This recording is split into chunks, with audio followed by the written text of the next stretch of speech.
Chapter 3 News of the Sea Raven. The boy and the butler moved their carpet bags into a cabin with one porthole, 4 bunks, and 6 passengers. A hammock was strung up for Jack. Since Mountain Jim preferred to sleep on the floor with his yellow bobcat cap for a pillow, there was room for all. Shucks, he smiled. If I was to sleep in a bed, I'd think I was sick. Among their cabin mates was Dr. Buckbee, the horse doctor. He was going out to the mines on his wooden leg to locate a rich gold deposit. He had a map, he whispered, that marked the very spot. At the same time, he carried an alarm trumpet around his neck, day and night, in case anyone tried to take the map from him. In addition to Mountain Jim and Dr. Buckbee, there was an ex-soldier named Nath Tweedy. He still wore his forage cap and hickory shirt, and kept his rifle and bayonet propped in a corner of the cabin. Finally, there was Mr. Azariah Jones, a jolly Yankee trader, who was as big as the cabin was small. As Jack was soon to discover, Mr. Azariah Jones could squeeze through the cabin door only by holding his breath. He said he weighed 300 pounds, barefoot and bald-headed. It amused Praiseworthy that the Yankee trader had unwittingly provided Jack and himself with their accommodations in the hold. The 18 barrels of potatoes belonged to Mr. Azariah Jones, who planned to sell them in San Francisco. When all of these passengers were in the cabin at one and the same time, it seemed to Jack that the walls would burst. At night, the chorus of snoring and snorting was a sea-going grand opera. Jack learned to fall asleep with his fingers in his ears. When a good wind was blowing, the Lady Wilma spread her sails and saved fuel. Day by day, the sun grew more fiery. Soon, there was hardly a breath of air left on shipboard. The canvas hung limp and dispirited from the yardarms. Tar oozed from between the deck planking and dripped from the rigging. But with her machinery clanking, the ship went thrashing on, digging her stout bows into the equator. Wherever Jack went, Good Luck, the pig, came trotting at his heels. When Jack stretched out under the stern boat to add a few words to his letter, the porker found him and nuzzled into the shade beside him. Jack refused to scratch his back. I told you yesterday, he said. He must be stern. You better stop following me. We've got to stop being friends, you and me, sir. I've made up my mind. If pigs were so smart, they wouldn't eat so much. See how fat you're getting? Don't you know you're going to end up in the galley? Every time the cook sees you, smacks his lips. Sunday dinner, that's what you are. Go away, sir. The porker merely nudged Jack's elbow lovingly with his black snout. I told you, said Jack, I'm not going to scratch your back anymore. Let me be. There was no reasoning with the porker. He promptly fell asleep in the shade, and Jack gave a heavy sigh. There was no escape for the pig. Next week, or the week after, the cook would come looking for him with a meat cleaver. Jack put it out of his mind and let the porker sleep. For a moment he watched the flying fish, startled by the crash of paddle wheels, leap through the air like arrows shot from the sea. Then he wrote, I take pen in hand again, dearest aunt and dear sisters, to tell you of our adventures to date. But first, I will say that you will hardly know me these winter days. I'm brown to a crisp, except for my nose. It's sunburned something awful. Keeps peeling. Captain Swain says my nose looks like a molting chicken. We still have no sight of the Sea Raven, so I can't tell you how the race is coming. I certainly hope we win. Praiseworthy wants me to be sure to remember him to you. I see I have already said that, above. He just passed by. He walks around the deck 50 times every day. He carries his umbrella for shade. Hoping you will not worry, I will confess that we had a certain misfortune at the outset of our voyage, but all is well now. I've already mentioned the judge, who rolls his own cigars. We took him for a gentleman, but that was an error in judgment. He is a desperate scoundrel whose name is Cut-Eye Huggins. Imagine. But he was no match for Praiseworthy. I can tell you now that Mr. Cut-Eye Higgins had stolen our money. We had to work off our passage at the coal bins. We never complained, not once. Praiseworthy says that if it weren't for me, we might never have trapped Mr. Cut-Eye Higgins. It was really the other way around. Praiseworthy never takes credit for himself. All I did was take Good Luck to the bunkers with me, where he got covered with coal dust, and that put the idea in Praiseworthy's head. Someday, when we sail back to Boston with our pockets full of gold nuggets, I'll tell you more and make you laugh. But you'll be glad to know that Mr. Cut-Eye Higgins spends his days in the fire below decks, while we have our rightful cabin. We thought we would never find the rest of our money, which the thief had hidden.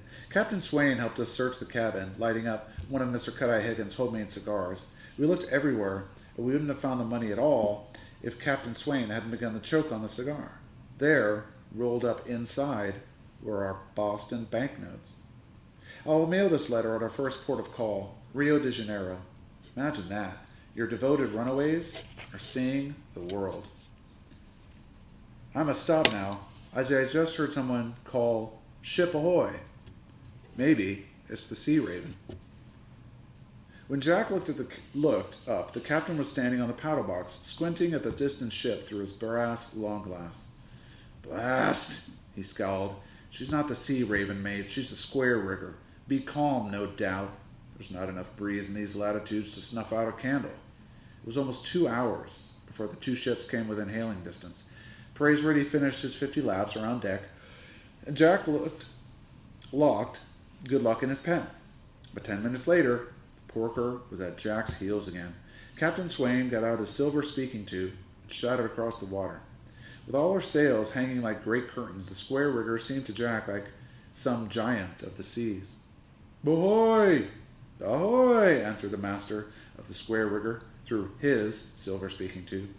"Have you seen the Sea Raven, sir?" "Aye, Captain. She came steaming by a day ago." Captain Swain lowered the speaking tube from his lips long enough to say, "Blast!" The voice from the square rigger floated across again. "Can you give us a tow, Captain?" "What's that?" "I've been becalmed for a week. 36 days out of New Orleans and bound for California. Fever has broken out below decks, sir. The Sea Raven turned her back on us and ran. I beg you, sir, give us a tow until we catch a wind to make port." Jack, standing on a capstan, could tell that Captain Swain was about to order full speed ahead, but now he could be seen pacing back and forth on the paddle box, growling and grumbling to himself. Under the tropical sun, the brass buttons on his coat glowed like lumps of fire. Towing the square rigger would slow the Lady Wilma to a dogged crawl. Praiseworthy, too, under his black umbrella, watched the captain.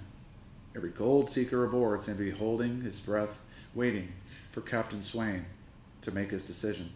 To come to the aid of the square rigger could very well mean that the Lady Wilma might be put out of the race. She might never catch up with the Sea Raven.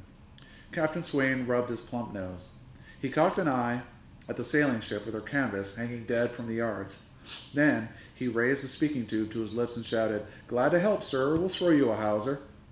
There came a wild shouting from the rails of the square rigger, where the passengers and crew tossed hats in the air. Jack couldn't help being swept up in their joy and relief, and he told himself that the Lady Wilma might yet get back into the race. If Captain Swain didn't think of something, Praiseworthy would. Within an hour, the side wheeler was in harness, like a sturdy ox, pulling her burden across the equator. The Great Southern Cross rose higher in the heavens. Jack's education proceeded, without books. Praiseworthy borrowed Captain Swain's brass long glass, and at night the sky became their textbook. They examined strange constellation and star clouds. It was a glittering landscape never seen overhead in Boston. "Praiseworthy," said Jack, "was my father anything like you? I mean, nothing like me, Master Jack." They were silent for a moment. There were times when Jack felt a great emptiness, a loneliness that not even Aunt Arabella could dispel.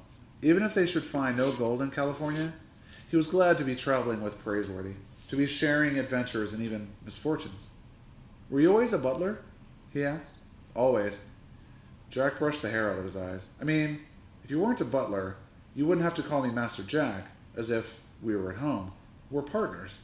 You could call me Jack, plain Jack." "Oh, I couldn't do that. It wouldn't be proper." "No, indeed."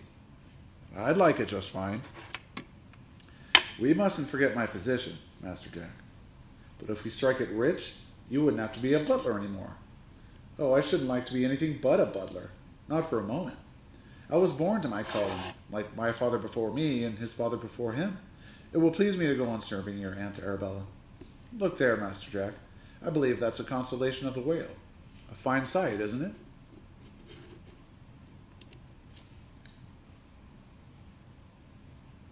The two gold ships, linked together like sausages, went lumbering through the sea.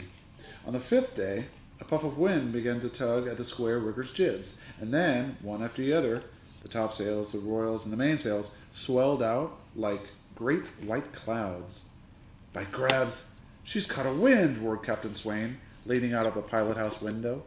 With a general shout, the square rigger threw off the tow lines, and the two ships parted. There was a final exchange of good wishes. Then the Lady Wilma kicked up her paddle wheels, relieved of her burden, and sprinted forward. She was back in the race.